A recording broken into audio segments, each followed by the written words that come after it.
हैं the leader Hindi. स्वागत है आपका बरेली बुलेटिन में। शुरुआत करते हैं पहली खबर से। यूपी के बरेली जनपद में बुधवार को एक ही पत्नी के दो पति एसएसपी कार्यालय पहुंचकर न्याय की गुहार लगाने लगे। दरअसल एक महिला ने अपने पहले पति को मृत दिखाकर दूसरे शख्स से शादी कर ली। इतना ही नहीं, उसने बिना तलाक लिए ही ये शादी की। जब दूसरे पति के साथ भी उसकी अनबन शुरू हुई तो उसने ससुर और देवर पर गंभीर आरोप लगाए। बताया जा रहा है कि महिला अब तीसरी शादी करने की फिराक में है। थाना सीबीगंज के जौहरपुर निवासी चंदन गुप्ता ने बताया कि 20 जनवरी 2017 को उसका विवाह आंवला के गंज त्रिपोलिया निवासी पूजा गुप्ता के साथ हुआ था। एक साल तक सब सही चलता रहा। एक साल बाद घर वालों से पूजा का झगड़ा होने लगा। इस बीच वह उसे लेकर किराए के मकान में रहने लगा। उसने उत्पीड़न शुरू कर दिया और गुजारा भत्ता मांगने लगी। उन लोगों के एक बेटा भी हुआ। पूजा उसे लेकर मायके चली गई। इसके बाद पूजा ने बगैर तलाक लिए 2 जुलाई 2022 को आंवला के मनौना निवासी भूपेंद्र गुप्ता से पहले पति को मृत बिताकर दूसरी शादी कर ली। कुछ समय बाद भूपेंद्र और पूजा में भी झगड़े शुरू हो गए। आरोप है कि पूजा ने भूपेंद्र के खिलाफ झूठा मुकदमा दर्ज करा दिया कि उसका पति उस पर दबाव बनाता है और उसके ससुर और देवर ने जबरन उसके साथ अवैध संबंध बनाए। भूपेंद्र ने बताया कि पूजा अब तीसरी शादी करने की फिराक में है।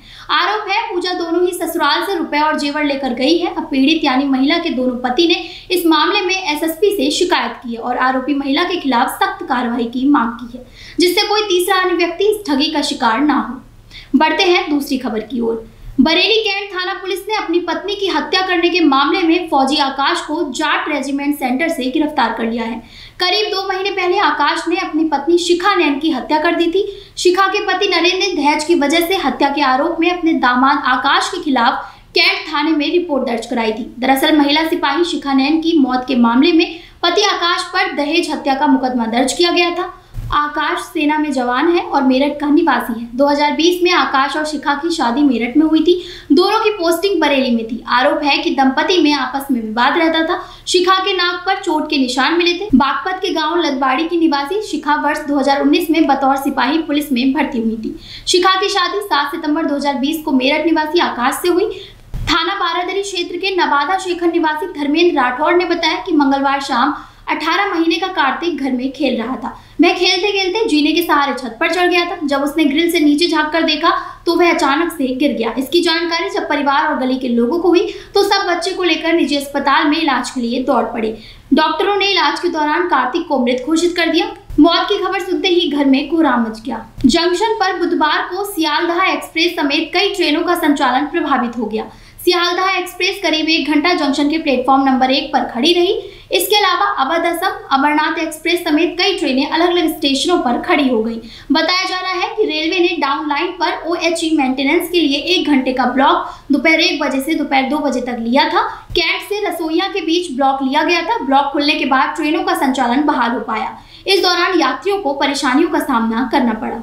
दिल्ली नगर निगम चुनाव को लेकर उल्टी गिनती शुरू हो गई है। 4 दिसंबर को होने वाले चुनाव को सकुशल संपन्न कराने के लिए चुनाव आयोग अपनी पूरी तैयारियां कर चुका है। बरेली से भी चुनाव संपन्न कराने के लिए होमगार्ड को रवाना किया गया है। जिला कमांडेंट होमगार्ड प्रीति शर्मा ने बताया, इससे पहले भी बरेली से अन्य प्रदेशों में होमगार्ड मुख्यालय के आदेश से भेजे जाते रहे हैं। 400 होमगार्ड समेत अवैतनिक अधिकारी आदि भी जा रहे हैं। 6 दिसंबर तक वह लोग ड्यूटी में मौजूद रहेंगे। इससे पहले दिल्ली चुनाव को संपन्न कराने के मामले में उनके यहाँ के जवानों को प्रशस्ति पत्र भी मिला था। प्रदेश में बरेली के होमगार्ड जवानों के कार्यों को काफी सराहा जाता है। पिछले दिनों लखनऊ में हुई बैठक के बाद कई शहरों में ई-बसों के संचालन और चार्जिंग स्टेशन के लिए जगह की जरूरत महसूस की गई। बैठक में शहर में जगह का इंतजाम करने के लिए नगर निगम को जिम्मेदारी सौंपी गई। इसी क्रम में सभी नगर आयुक्तों को पत्र भेजकर जगह तलाश करने की बात कही गई। बरेली में यह पत्र आने के बाद नगर निगम में जगह तलाशने की जिम्मेदारी अपर नगर आयुक्त को दी गई। शहर में कहां-कहां नगर निगम की संपत्ति है, इसकी जानकारी की गई। अभिलेख तलाशे गए। पत्र में कई जगह 5 एकड़ जमीन की मांग की गई है। अब निगम के अफसर चक्कर में पड़ गए हैं कि चार्जिंग स्टेशन बनाने के लिए कितनी जगह दी जाए। इसके लिए परिवहन विभाग के अफसरों से भी बात की गई है। निगम अफसरों का कहना था कि परिवहन विभाग ने ये नहीं बताया है कि किन जगहों पर चार्जिंग स्टेशन खोला जाना है। परिवहन विभाग बताए कि शहर के किस हिस्से में जमीन की जरूरत है, उस हिस्से में निगम की जमीन की तलाश की जाए। अपर नगर आयुक्त अजीत कुमार सिंह ने बताया कि परिवहन विभाग से बात की गई है, जमीन तलाश की जा रही है।